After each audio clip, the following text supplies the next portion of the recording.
The Walnut was a tiny minesweeper built in England for a crew of 18, yet its most important voyage was carrying a cargo of over 300 individuals hoping for a life of freedom in Canada. Crossing the rough Atlantic Ocean in winter is madness, thought many. This rusty old ship won't make it. But the desire for a new life and freedom was so strong that all decided to risk their lives.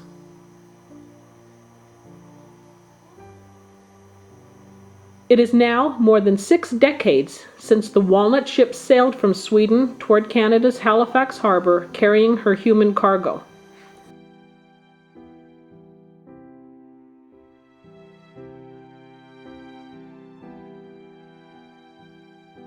Where did these people come from? What changed that made Estonians flee from the country of their birth? The country of Estonia is the smallest of the Baltic countries, covering a territory of 17,642 square miles. Her neighbors are Sweden, Finland, Russia, and Latvia. The region has beautiful seaside towns, quaint country villages, forests, and marshlands.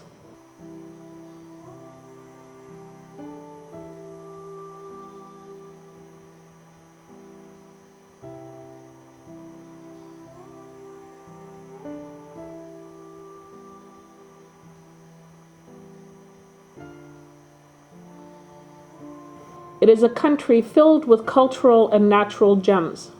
There are also magnificent castles, pristine islands, and medieval splendor.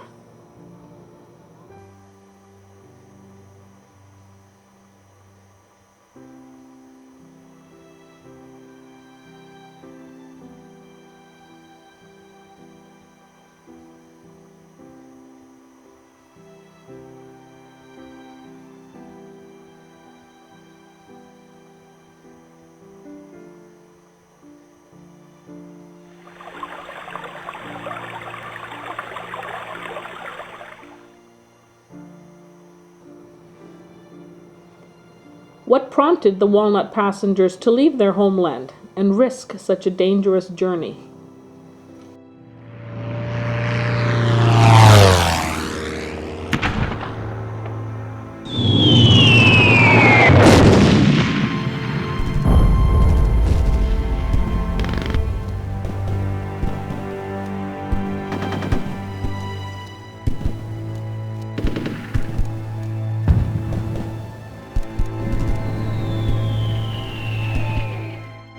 Leading up to World War II, Estonia pursued a policy of neutrality.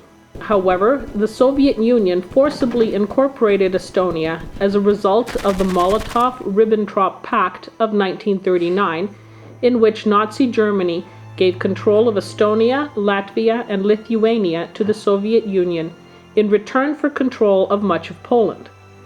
In August 1940, the USSR proclaimed Estonia a part of the Soviet Union.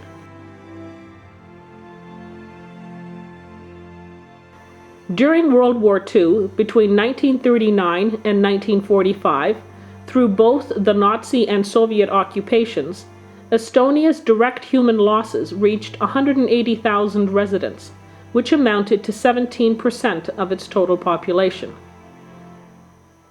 During the Nazi occupation from 1941 to 1944, 7,800 citizens of the Republic of Estonia were executed in Nazi prison camps.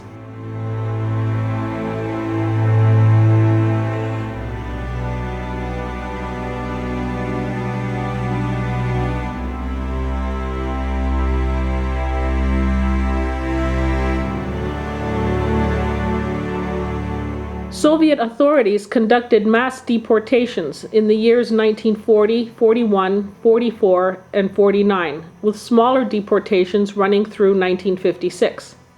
In total, an estimated 60,000 Estonians were murdered or deported by the Soviet Union. Another 70,000 fled to the West in 1944. Although many Estonians had escaped to Sweden, Their future there did not seem stable. The days began and ended with a feeling of insecurity and fear. Horrible stories were heard about KGB agent activities in Sweden. Some Walnut passengers had spent time in Russian concentration camps. A man cannot even talk unchecked to his best friend, explained Chief Mate Arvid Bernson, an Estonian seaman.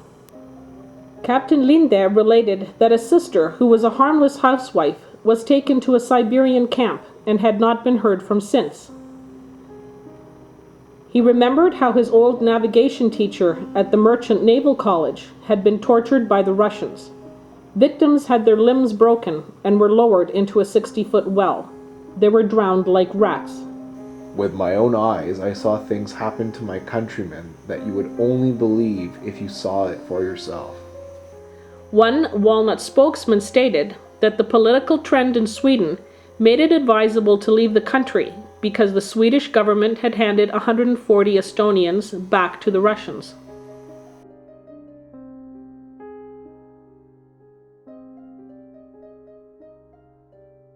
Rather than face the same fate, a group of individuals who came to be known as the Walnut Passengers decided to flee Sweden and go to Canada.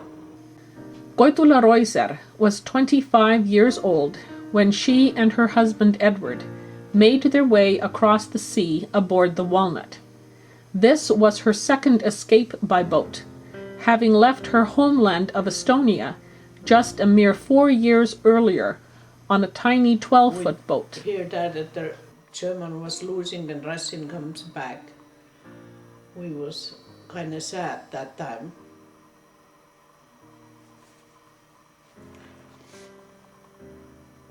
It's very hard to go away where you are born and your language and your friends and your family. And we was just crying so hard that time.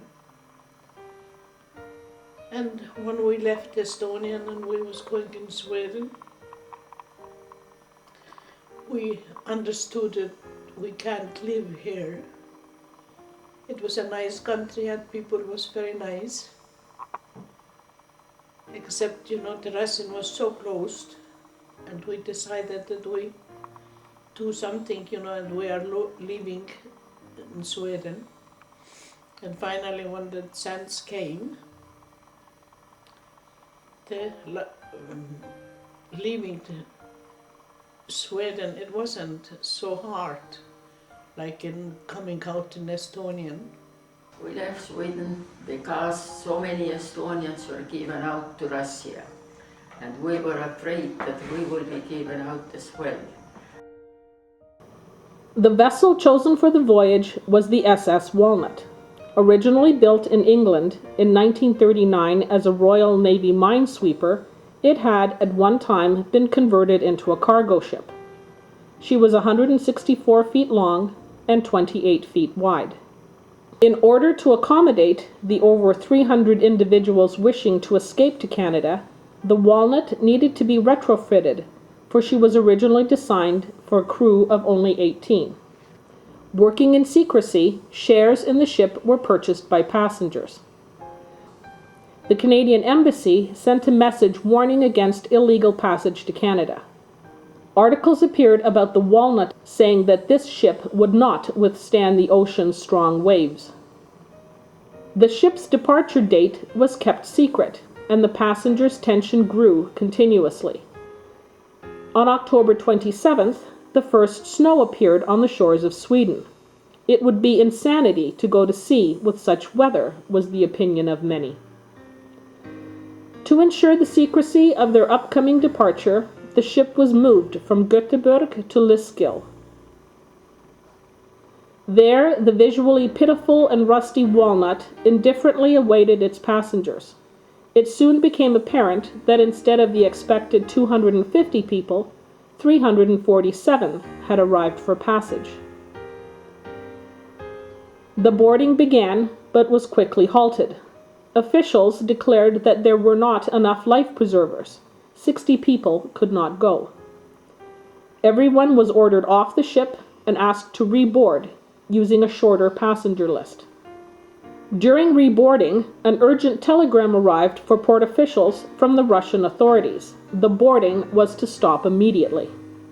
Suspecting what the telegram said, the Swedish port officials continued with boarding and opened the telegram only after the Walnut had sailed.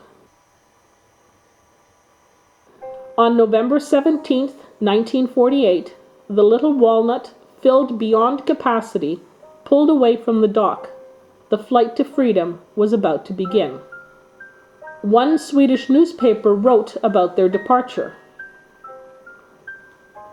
They are standing everywhere at the railings, without moving, pale and looking towards the land, in order to find faces to whom to say farewell, for whom to smile. The older ones lifted the children to the edges of the railings, sitting themselves on the life rafts and bags of potatoes, which had been piled on the deck. Others looked nervously to those who were taking pictures of them from the pier. Someone on board said they did not know which route they were taking, or when or where they would arrive, afraid that they would be followed and the boat seized. The ropes were released, and the difficult journey towards an unknown future began. The passengers sang Du gamla du fria and Muisama mu'un yarum. Many cried openly. The faces of others betrayed their fear and distress. As the Walnut sailed out into the fog, all those on board began to sing. Their voices could be heard over the quickly expanding distance.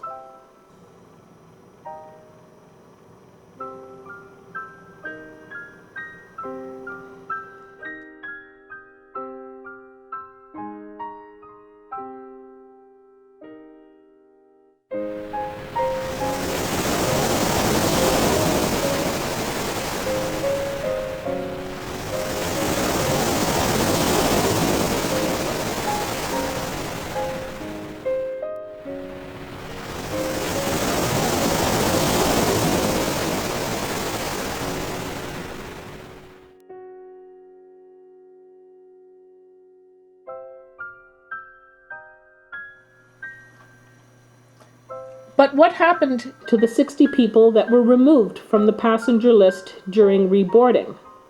Some newspapers suspected that they had gone to international waters and met up with the ship in the open ocean, but this was incorrect. Some suspected that they had been left behind, also not correct. The 60 passengers had been hidden, sealed in a room at the bottom of the ship. When the Swedish port officials had searched the ship, they had kindly decided to turn a blind eye to the room behind a pile of suitcases, the room that they knew was there, a room filled with 60 people. So crowded was she with her human cargo that the interior of the Walnut resembled a honeycomb. Bunks were stacked 2 feet by 2 feet, and in some cases 3 high, with very little room to move. People slept with their backs to each other and their knees wedged against the walls to prevent rolling with the waves. Every inch of space was utilized. The people were single and without children. These people were put to the very bottom of the boat.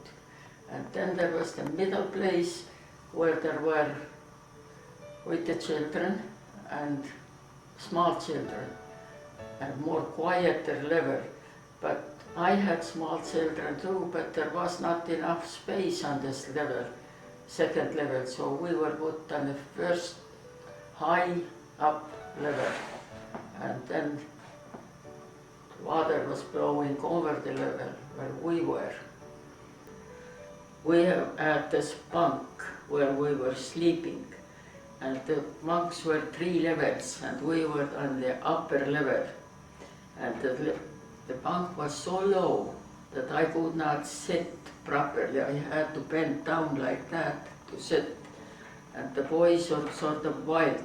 They wanted to move around a lot because one was 5, one was 4.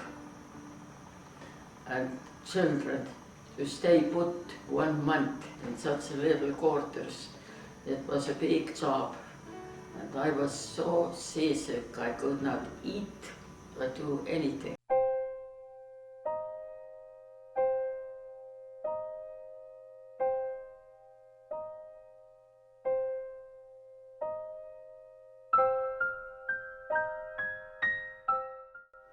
Ultimately, there were 347 passengers on board the Walnut. They ranged in age from 9 months to 80 years and were composed of 8 different ethnicities.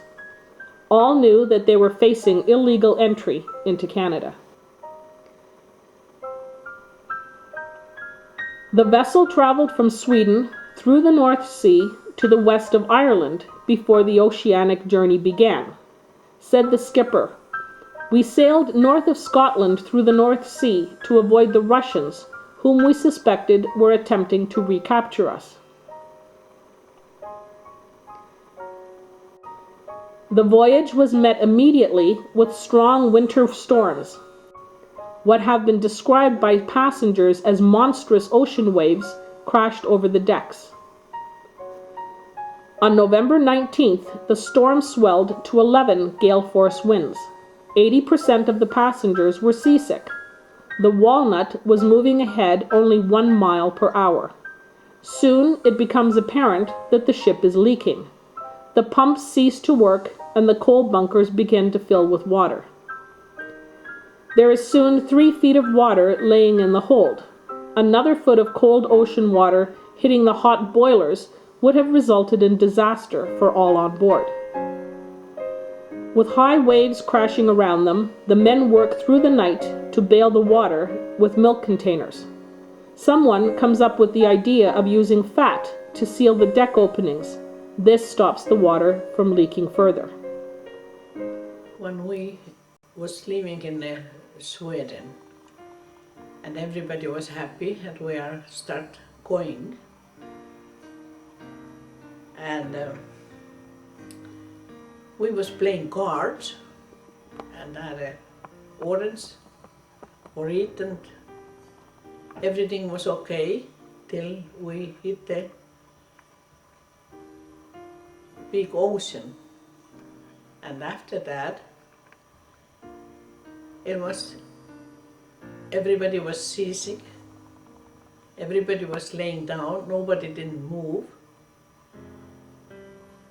And I didn't eat all those 2 weeks when we was in the ocean. Just once when we had a milk soup. And once I was going out and see how the ocean looks like it. And that was awful. Big waves, just like the mountains, was moving up and down. And the little boat was just tiny little things in that big, big ocean. Passing north of Scotland through the Orkney Canal, they now turned towards Northern Ireland and put into the port of Sligo for repairs and to pick up more coal. The stormy sea had caused 200 tons of reserve coal to be washed off deck. The Walnut caused quite a sensation for the residents of the small Irish town. All passengers remember their hosts as being very hospitable and friendly. The refugees were invited into homes for meals and baths. Food was brought on board for the passengers and treats were given to the children. Dr. Murphy of the Red Cross provided medical supplies. Being sympathetic to their plight, the local police allowed all passengers to disembark without checking passports. Prior to resuming the voyage, 3 local priests conducted religious services at the pier. They blessed the ship and spiritually prepared the passengers for the difficult and dangerous voyage they were about to undertake. They promised to pray for each soul during the next few days so that they might have a safe journey.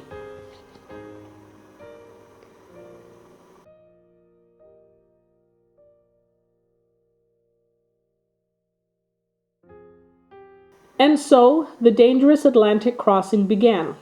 There were sunny days, but many, many more stormy ones. Many perils awaited the Walnut on her long voyage. Stormy winter ocean waves washed over the deck of the tiny ship, forcing passengers to cling to the railings or be washed into the sea. With the amount of people on board, especially the number of children, how no one fell overboard is a wonder.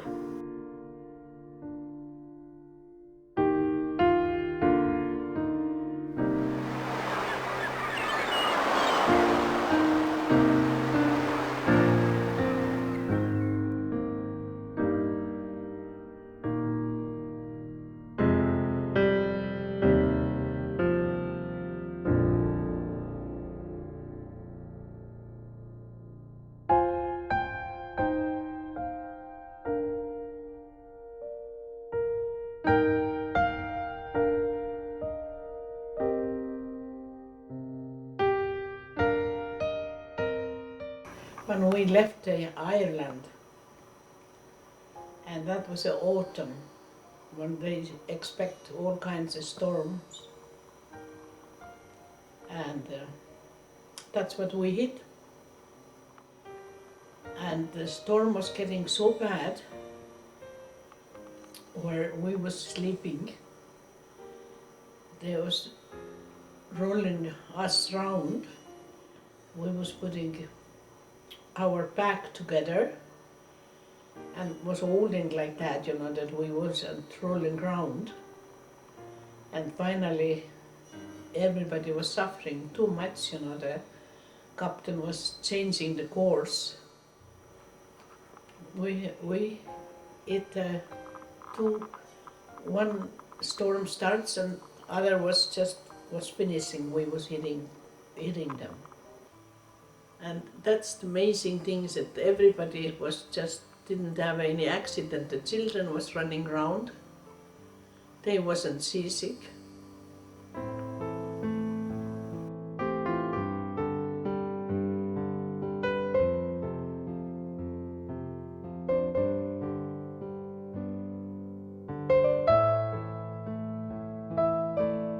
Were you seasick? Was I seasick? Yeah. Well, if anybody was seasick, it was me. All across Atlantic, I was seasick. I was throwing up, and a very nice gentleman came along, and he said, I will bring you a bowl of soup, and you'll be okay. And he did, and I ate that, and from then on, I was fine. I didn't have any more problems. I did go up Yeah. on the deck because everybody said it's much better there. But then we were standing right underneath the big, smoke chimney, whatever you call it on the ship. Smokestack? Yeah. Yeah. And you could get these fumes from there, and that made me even worse. When we went on the ship, in that little room where there was sleeping room, maybe for 4 people only, but we had something like 30 or more people in it. And there was my sister with her son and me and my mother, I think, and then 2 guys were sleeping next to me. And my father said, I was just 18 years old. Was I 18? Yeah, I was 18 years old. My father said, you're not going to sleep here with these guys. So he got a piece of plywood and he made a wall between me and the guys. But on the ship it was,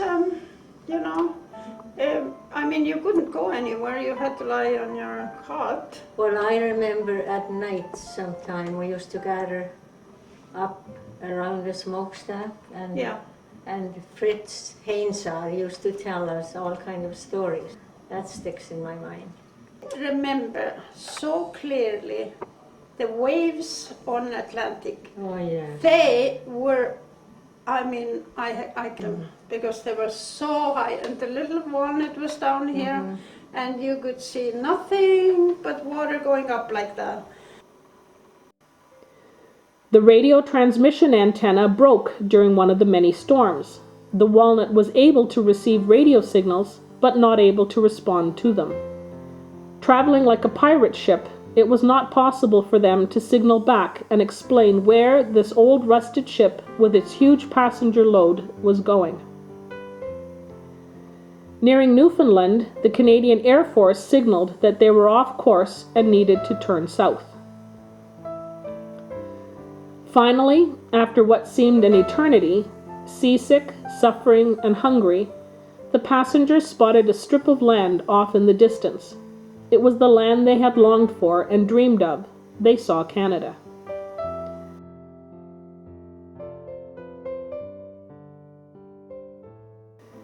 The Walnut arrived in Sydney, Nova Scotia. Immigrant officials came on board, but decided to have the shipload of passengers go on to Halifax because the facilities there were better. Back to the water they went.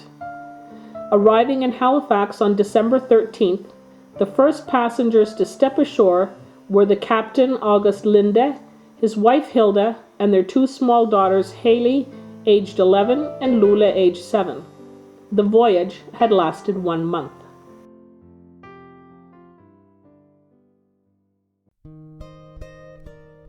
The refugees found themselves at Pier 21, what is now called the Gateway to Canada. Over 1.5 million immigrants and Canadian military personnel have passed through this pier. Authorities placed the passengers in immigration detention quarters and at Rockhead Hospital. All were carefully screened and interviewed. Some reports indicate that only the captain and his family had visas to Canada. Other reports indicate that there were visas for 15. All the rest had arrived illegally. During quarantine, the single passengers were given dormitories, families received private rooms. The passengers spent their time in meetings, reviewing events, playing cards, entertainment evenings, and even a dance party. The refugees were interviewed by newspaper representatives who were especially interested why they had specifically picked Canada for their new home.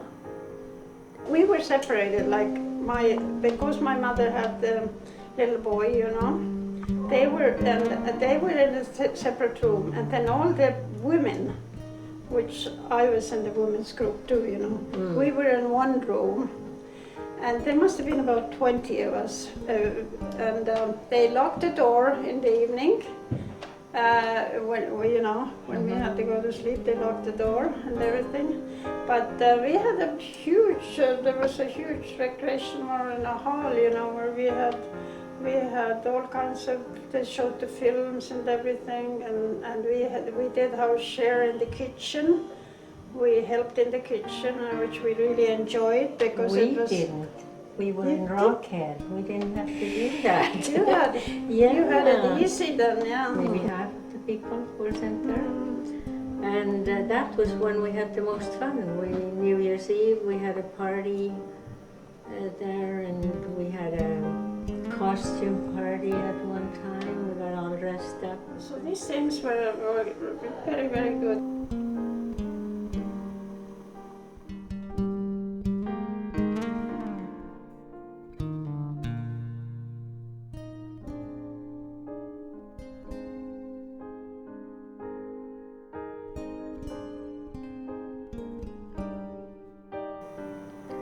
Ultimately, of all the passengers on board the Walnut, only 2 were refused admittance to Canada.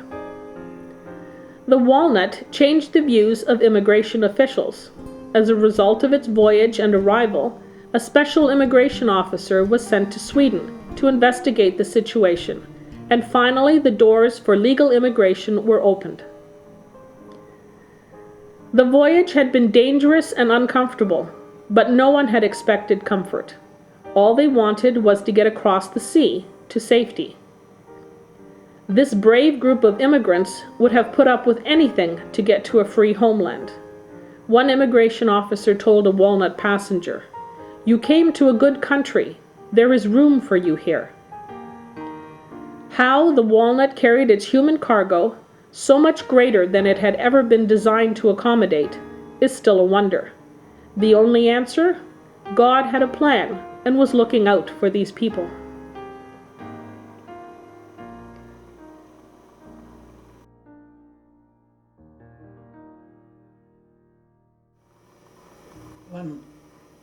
When we decided to move out in Estonia,